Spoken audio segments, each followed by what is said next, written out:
sorry. We put the wrong music track on that. Our show has nothing to do with Tom Jones the singer, by the way. So if you were wondering why we had so few people at a Tom Jones concert, it's probably because we're talking about Tom Jones the foundling. You'll find out what a foundling means in just a few minutes if you don't already. I would like to introduce to you Allison Underhill. Hi. She is the other $3 teacher. Yes, she's been welcome. Allison's been a godsend this year. We lost about 3 months into the school, no, 2.5 months into the school year, we lost our auditorium coordinator, and they did replace him. So a lot fell on her shoulders, and fortunately she was able to kind of take care of things because she is the technical teacher, theater tech teacher. So we worked it out, and so I think we're pretty much keeping our heads above water. This is our UIL one-act play. She helped us to direct this, as well as help monitor and supervise and do all kinds of fun things. I think all the information you need to know about the show and about other things is in the program, so I won't waste your time with that. And besides, the kids are kind of scratching and anxious to get out here and put on a show for you. I guess the main thing is if you have a cell phone, you might go and check to see that it's off. And also, please refrain from flash photography. Videotaping is going to be fine. And taking pictures, as long as it's not a flash to it, that's also okay. Let's see. I think without further ado, no? Maybe there is a do. Are we waiting? Okay. We're not sure. Okay, for our entertainment, I'll go ahead and do a song and dance number for you. One of Tom Jones's. Oh, good, thank you. Okay, say. Could they shoot no, easy. Without further ado, by Charlotte Brown, Tom Jones.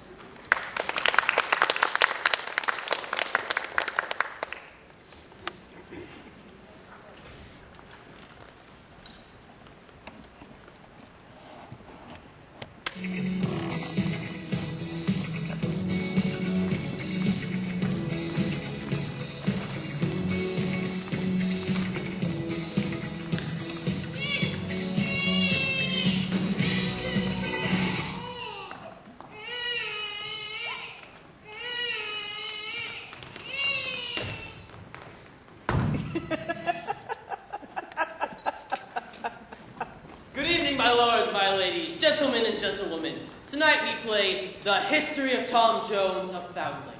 I am your humble servant, Partridge, schoolmaster, surgeon, and barber. Our story takes place years ago when the world was indeed wicked, bawdy, and licentious. In short, a time like any other.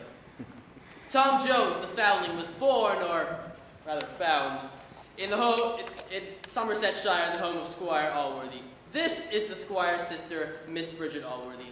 She is to be commended for her good qualities rather than virtue. I thank heaven I have not the beauty of ladies of fashion. Beauty leads a woman to misfortune. Have no fear.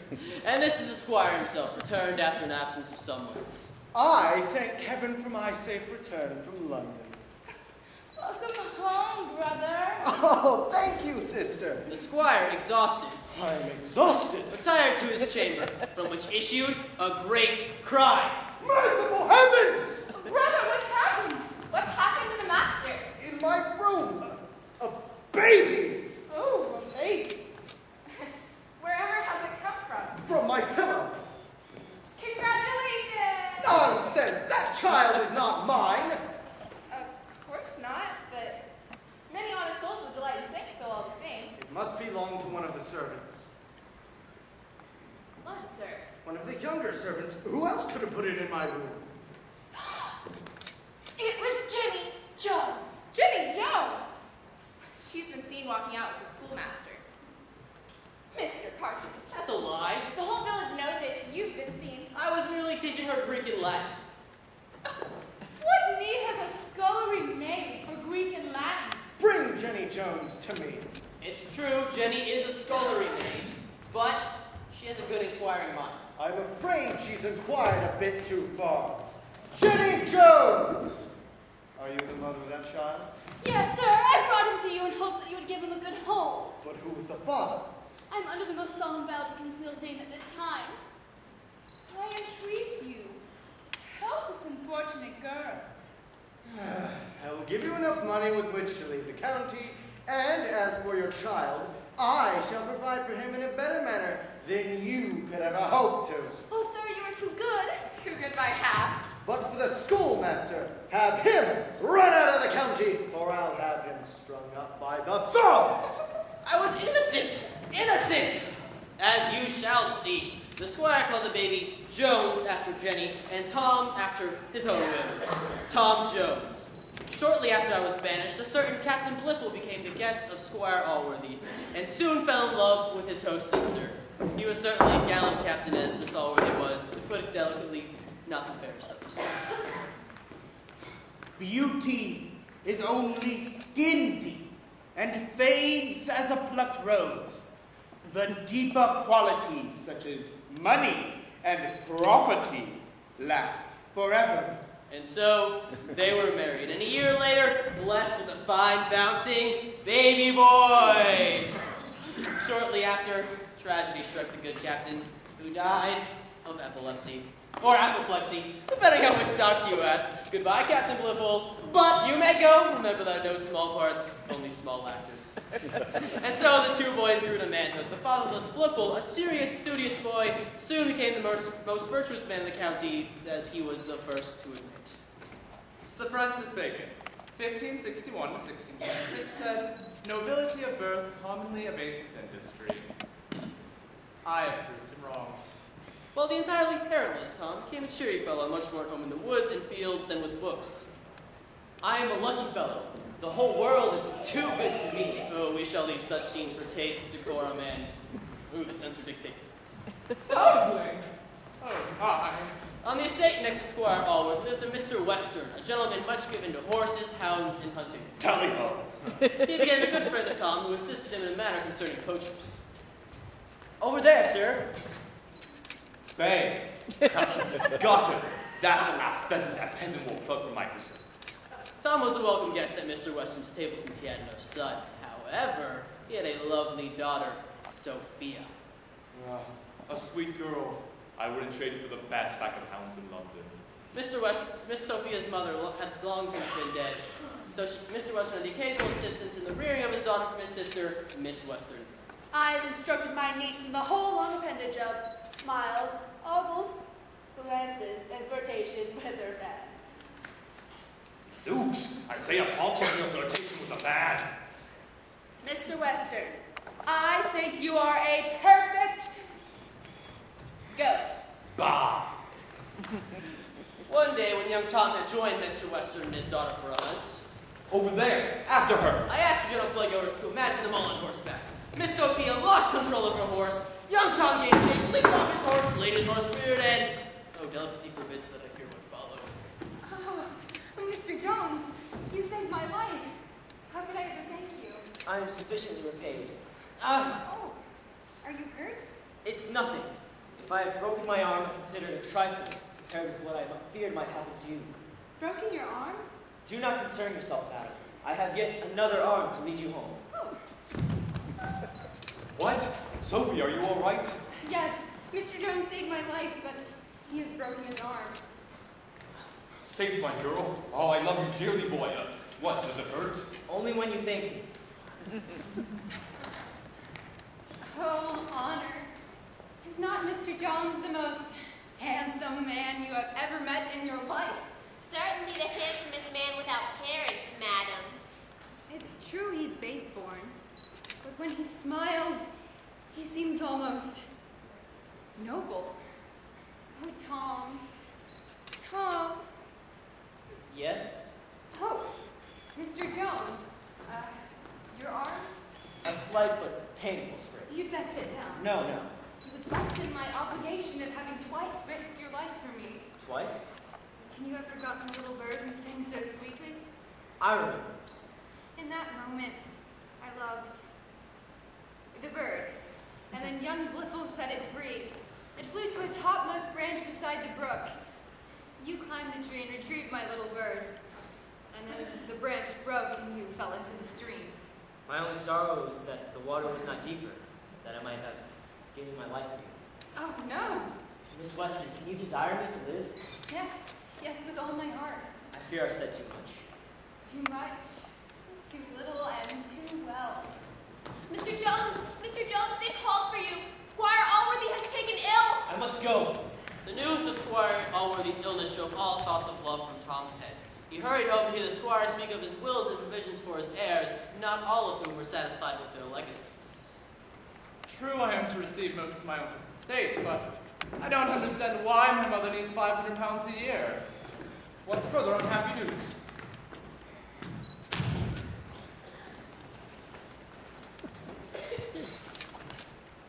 Oh, my mother! Not dead. I, dead, at Salisbury. Unhappy woman. Never to enjoy her £500 a year. Oh, you must try and enjoy it for her, sir. Yes! She would want it that way. Is anyone within? I bring an urgent message from Bridget Bliffle. But, Justice Dowling, my mama is dead. Yes, but before she died, she gave me a letter, and her instructions were to hand it to Mr. Well, He is very ill. Give it to me. very well. I must go. Always late. He's well. The squire's well. Banish your long faces. Mr. Jones, your behavior is offensive. I am in mourning. My dear mother has gone to her reward. Oh, I beg your pardon. Allow me to offer my condolences. It's no wonder the loss of a parent makes so little of an impression on you. How can you mourn one parent when you yourself, from the moment of your birth, have lacked both? Why, you rascal.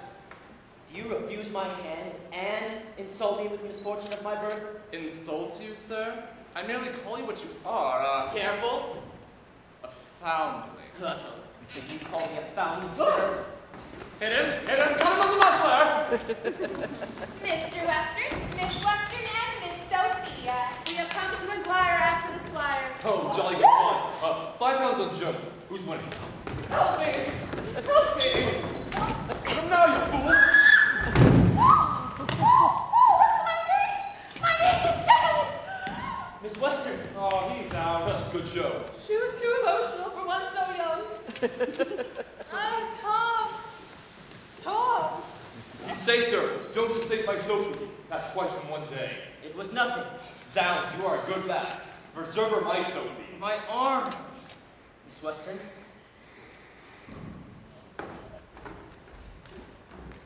Pray, brother, have you not observed something very extraordinary in my niece just now? Is something the matter with the girl? Nay, brother, I feel my niece to be most desperately in love. In love without acquainting me?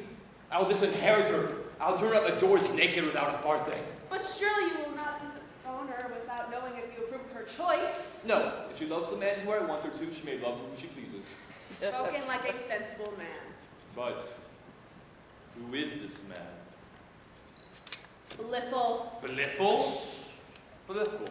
Did she not faint away on seeing him locked in combat? For George, it is certainly so. Ah, my Sophie has made a good choice. He has the adjoining land. Bliffle is the perfect estate to marry. I'm going to only now bring Bliffle back with me. And I shall inform my niece. Tally ho!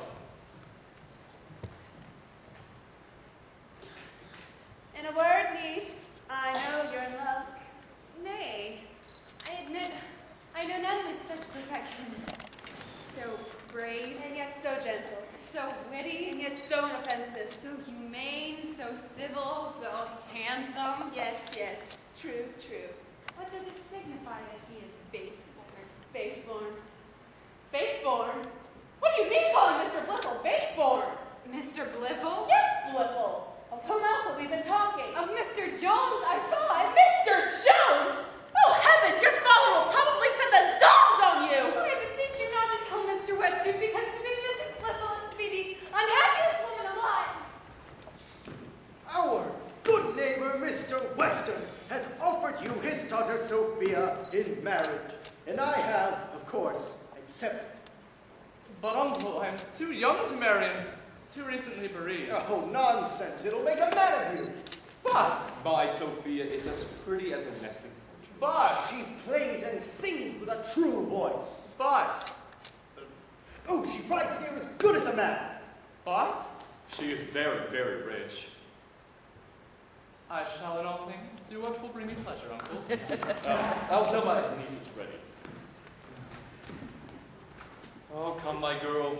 No tears, none of your maidenish airs. Here he is, girl. The little. Miss Sophia, Yes. my uncle has informed me that he and your father have decided that we are to be married. I am most pleased. Oh, your emotion overwhelms me, sir. The thought of our future bliss has, I fear, aroused the beast in me. Law, sir!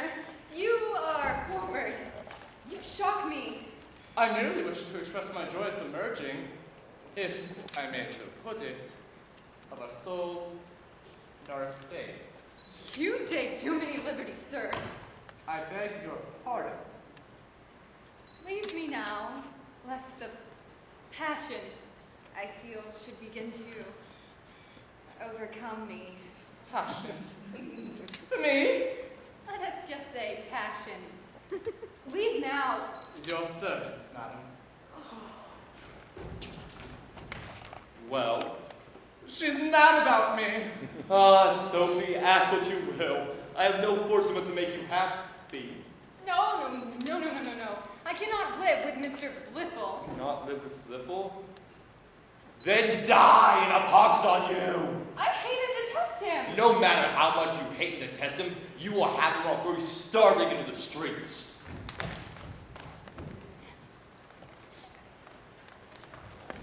Oh, my Sophia, your cruel father has told me all and sent me hither to you.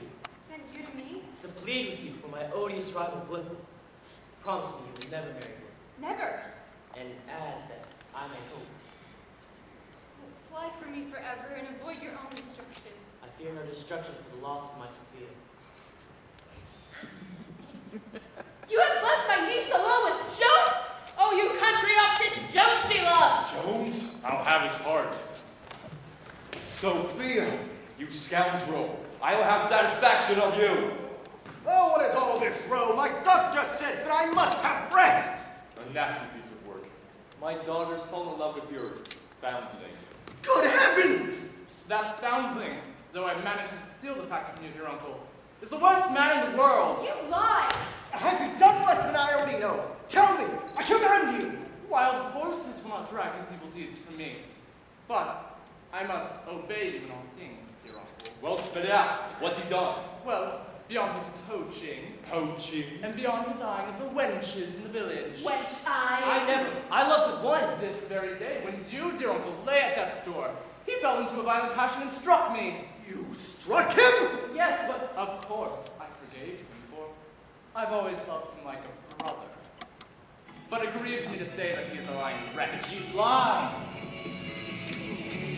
I forgive him! This is how my charity is repaid. But I love Sophia. Oh, you leave my house immediately and never return. Oh, Tom! Take her out of here. Farewell, Sophia. Try to forget me. Farewell, Sophia. Most lovely, most beloved. Well, here we are in the middle of our story. I call this part the journey. First, the part where Tom goes from Somersetshire to London. Now, unbeknownst to Tom, Sophia has resolved to leave her father's house and follow him to London. This is a road at night. There's Jones. He's been on the road a few days now. Oh, how I wish that moon was a looking glass, and that my dear Sophia was placed before it.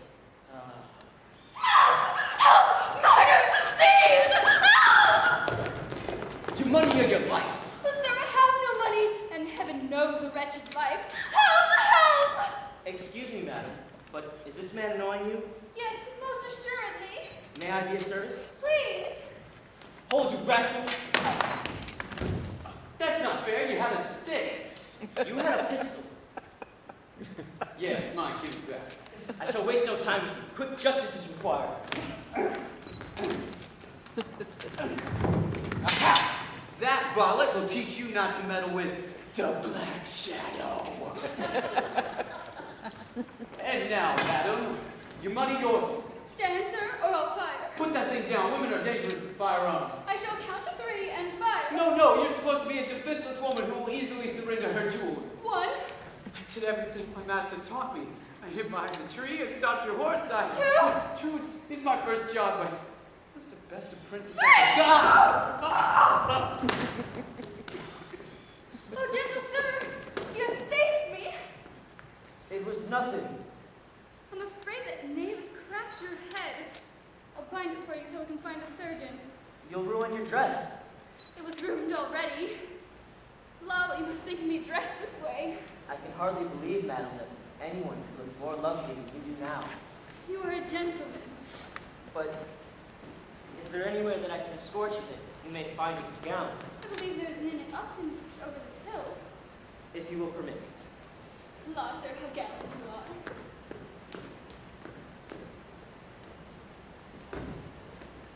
We might have left it here. It's so embarrassing to go back without my pistol. Ah, curse this darkness. The coachman said the inn was this way, just over this little hill. Your money or your life. What? You don't even have a firearm. Excuse me, Sam? Is this the road to the inn at Upton? Your money or your life. Take no harm, madam. This man has no weapon and can do you no harm. Oh. That voice. You are not Sophia Weston. Why, I do believe Harriet Fitzpatrick. Dear cousin. Oh. What do I get wrong? Oh. I have run away from Mr. Fitzpatrick. Run away from your husband? That's a new morality for you. Please. But you wrote that he was handsome, gallant, and charming. Oh no, Sophia. He was the very picture of a raving, mad Irishman. Well, you only have yourself to blame. What sensible girl marries an Irishman? Our conversation is private, sir. I entreat you to go about your business. Oh, very well. Hoity-toity. I'll just go look for my pistol.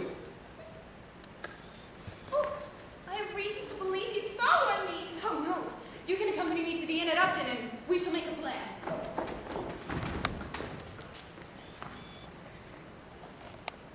Aha! Eureka! And now, ladies, your money or... Wait, ladies, I'm ready now. Hey there, you, young man. One moment, sir. Your money or your life. Oh, don't threaten me, you blackguard. I'll set my dogs on you. Have you seen a young gentleman pass this way? I've seen 3, my lord. Which way do they go? Please, sir, my pistol. It was my father's. May I have it? Oh, be off if you will learn a trade to which you are better suited.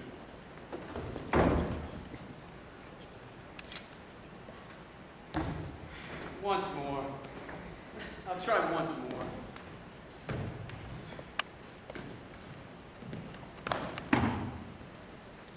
Your money or your life. Oh, get out of there! Please, sir, don't hit me. I pray you go your way in peace. Hey, stop clacking your tongue. Oh, you have to have seen a gentlewoman pass by here. I've seen 3, my lord, and an angry gentleman. Ah, 3 just say. And a man! Oh, sir. Good, sir. What is it? Do you mind putting me down? Ah!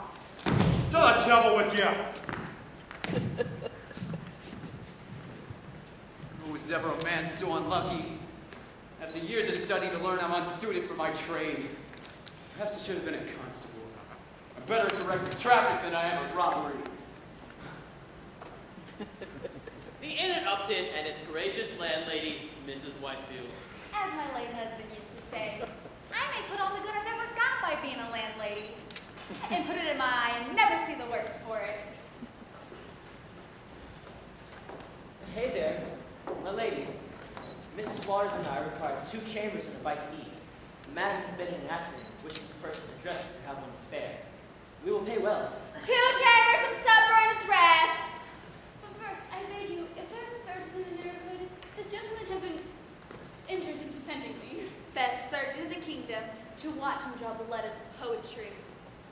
Partridge! Your service is required in the dining room. See, I told you I'd cover the story eventually. Picks up from here on. Anyone need a barber? Not a barber, a surgeon. Oh, let's sir, it's all in one. What is it? I hope the skull is not fractured. Fractured? Nah, I think not. It looks as if you've come a long way. I, from Somersetshire. Somersetshire. Pardon me for my inquisitiveness, but can you tell me your name? My name is Jones. Jones. Tom Jones. Tom Jones, the son of Jenny Jones, the ward of Squire Allworthy. Have you heard of one Partridge, reputed by many to be the friend of Jenny Jones? Indeed I have. I am that Partridge. You? Partridge? Father! Mason! You are no son of mine. But then who is my father? Only God or Jenny Jones can answer that. But where are you off to now? I go to London to forget the dearest, sweetest girl a man ever knew, Miss Sophia Western. Please, sir, let me attend you in your expedition to London. It would be an honor to be your servant. You are welcome to share in my poverty. Thank you. I would prefer to sup in my room and prithee inquire if the young gentleman is in my arrival will be joining me. Your servant, madam. My lady begs you'll attend her at supper. A lady, eh? Go to her. Oh, Sophia, it doesn't look very clean. Oh, Harriet. We are tired and hungry. This will do. Excuse me, sir. But do you know if a young man named Tom Jones is lodged at this inn? Aye, madam, he is. Pray conduct me to his chamber at once. Possible. My master is at supper with a lady. With a lady? Oh, no. Aye, he is quite the amiable rogue, the way all the women chase after him. All the women? Aye, this one, and only a few days since being obliged to leave Somersetshire, where a rich lady of fashion, Miss Sophia Western, was madly in love with him. Sophia Western and now another. The cat! He is probably supping with some hussy. May I help you, ladies? No, I find your inn too dirty. Is there a coach to London? There's one outside, just leaving. My lady, you forgot your muff. Oh, I know. I'll leave my name and Lady Bellaston's address on it. He's bound to see it, and then the villain will know that I know all.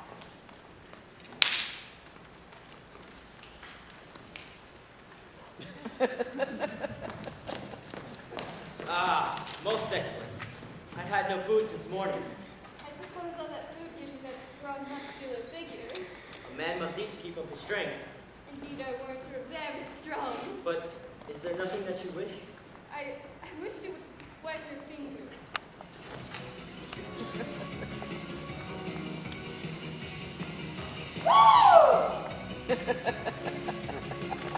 Innkeeper!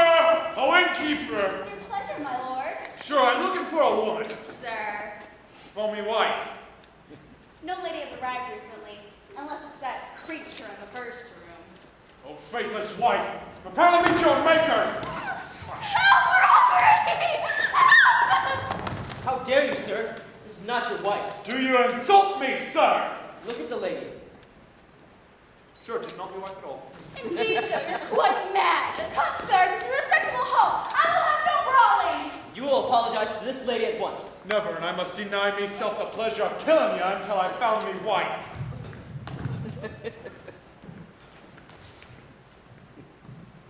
Good heavens! Sophia's muff! I'd recognize it anywhere. Partridge, this muff, how did you get it? Let me see it. It was upon the arm of the lady who asked for it. Sophia, she's here. She would have disturbed you, sir, if I would have told her where you were. But I told her you were engaged with the lady. With a lady? Oh, I am undone. You, curse on you for a villain. Landlady, Sir? did you happen to see the most beautiful lady who was wearing this muff? Oh, yes. She and some other ladies just left for London on the coach. London. Sophia, my only love. What's this? Sophia Western at Lady Bellaston's, Grosvenor Square. Let's make haste to London, and Sophia. This is Lady Bellaston's mansion, and this is Lady Bellaston herself. She is a lady of fashion. Lud, sir, you do me too much honor. Upon arriving in London, Miss Sophia and Mr.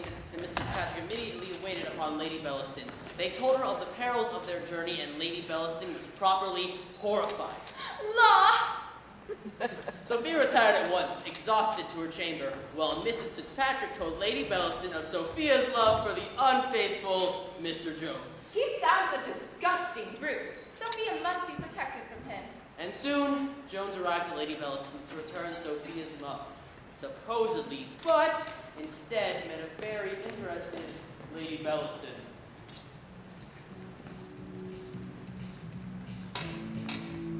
I think a man as handsome as yourself could succeed with those who are eminently superior in fortune. I personally am known for my charitable work amongst handsome young men like yourself.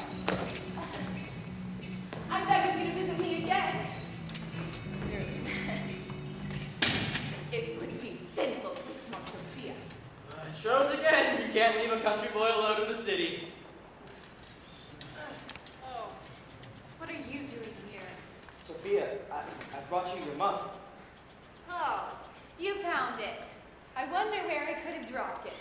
Allow me, on my knees, to beg your pardon. Beg my pardon? Why should you beg my pardon? Just because I heard my name bandied about in a vulgar tavern? And you, supping with some strange woman. A mere companion for dinner, to whom I spoke of nothing but my love for my Sophia. Oh, Tom. And of my hopes to marry her. Marry you? Tom. I should not have broken in upon you, Miss Western, had I known you had company. Our business was at an end, dear madam. Surely you have remembered I have often spoken of the loss of my muff, which this strange gentleman, having found, was so kind as to return it to me. What good fortune. Thank you, sir. The muff has great sentimental value to me. Your servant, ladies. Upon my word, a pretty young fellow. I wonder who he is. I wonder. Your ladyship's pardon, but I would retire to my chamber.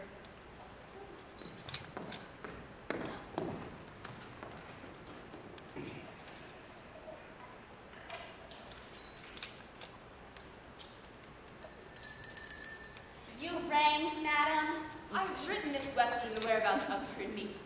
I can no longer be responsible for her safety.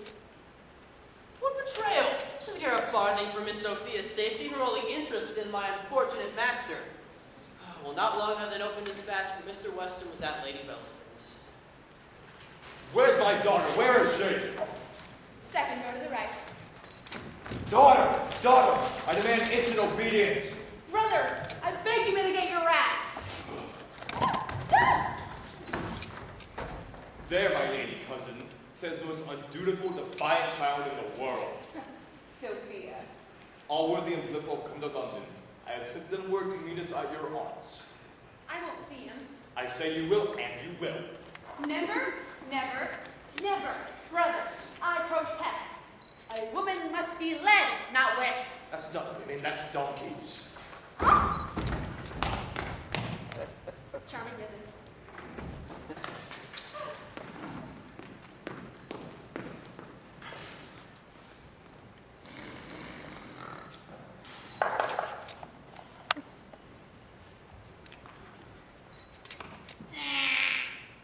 Miss Sophia, is she home? Miss Sophia's gone, sir. Gone?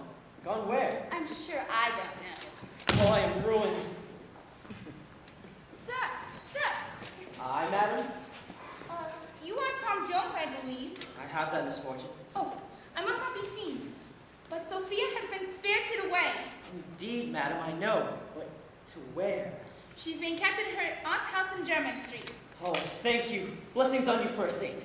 Oh, I mustn't be seen speaking with you. You there, you sir! But Why, sir? That lady with who you just had a rendezvous?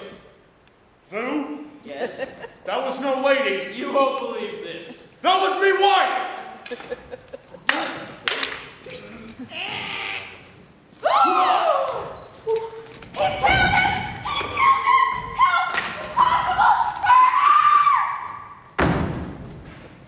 You killed him! To the Newgate prison with you.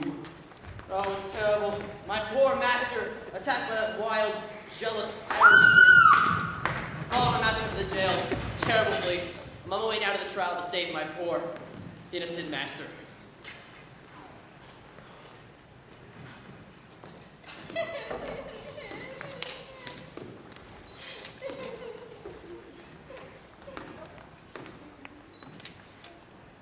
His Honor, justice down.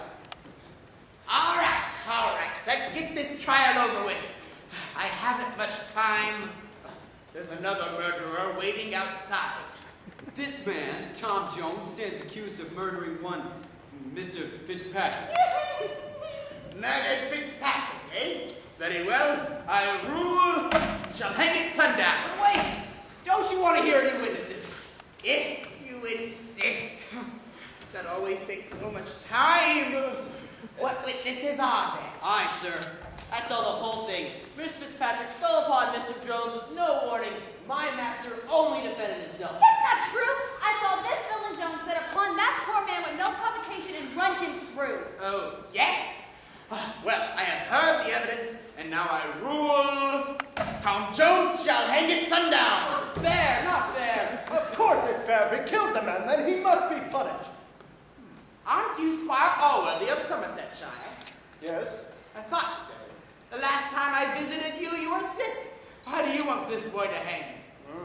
Well, if you don't care, I don't care. Hang at sundown. Get them all out of here. Wait! What now? What now? I have evidence in this case. Delays. Upon my word, that's Mrs. Waters. You know that woman? Yes, she's the one with whom I supped at Upton.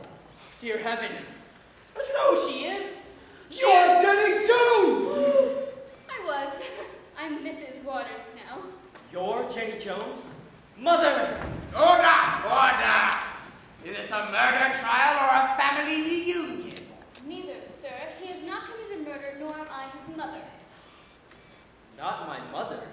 It was Squire Allworthy's sister Bridget who was Tom's mother. I merely put the baby in the squire's bed. Then he is indeed my nephew. And not a foundling at all. My boy! I would have told you long ago, but only today did I realize how necessary it was when you sent an emissary to me with money to prosecute Mr. Jones. Emissary?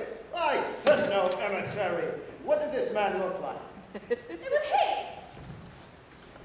I've never seen that woman before in my life. What, villain, you would hang your own brother? Oh, I protest, sir! He did not know that Tom was his brother. But he did. It was in the message that I brought to you from Madame Blifil as she lay dying in Salisbury. They were her last words. Villain! You have concealed this fact.